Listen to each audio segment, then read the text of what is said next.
ಪ್ರಿಯ ವಿದ್ಯಾರ್ಥಿಗಳೇ, ಇವತ್ತಿನ ದಿವಸ ಒಂದು ಚಟುವಟಿಕೆ ಮಾಡಿರಿ. ಯಾವ ಚಟುವಟಿಕೆ ಮಾಡಿರಿ? ವೃತ್ತ ಮತ್ತು ವೃತ್ತದ ಭಾಗಗಳು.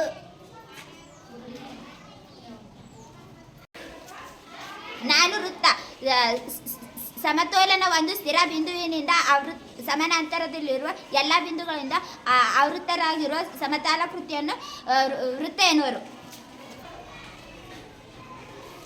ನಾನು ವೃತ್ತದ ತ್ರಿಜ್ಯ, ವೃತ್ತ ಕೇಂದ್ರ ಮತ್ತು ವೃತ್ತದ ಮೇಲಿನ ಯಾವುದೇ ಬಿಂದುವನ್ನು ಸೇರಿಸುವ ರೇಖಾಖಂಡವನ್ನು ತ್ರಿಜ್ಯ ಎನ್ನುತ್ತೇವೆ. ವೃತ್ತದ ತ್ರಿಜ್ಯವನ್ನು ಆರ್ ಎಂಬ ಅಕ್ಷರದಿಂದ ಸೂಚಿಸುತ್ತೇವೆ.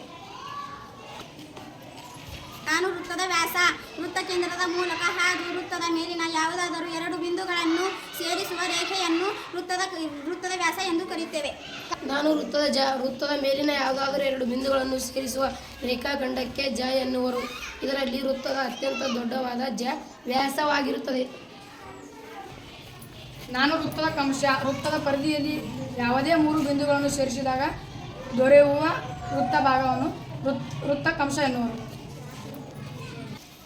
ನಾನು ವೃತ್ತದ ಖಂಡ, ಕಂಸ ಮತ್ತು ಜಾಗಗಳಿಂದ ಆವೃತ್ತವಾದ ವೃತ್ತದ ಭಾಗಕ್ಕೆ ವೃತ್ತಖಂಡ ಎನ್ನುವರು.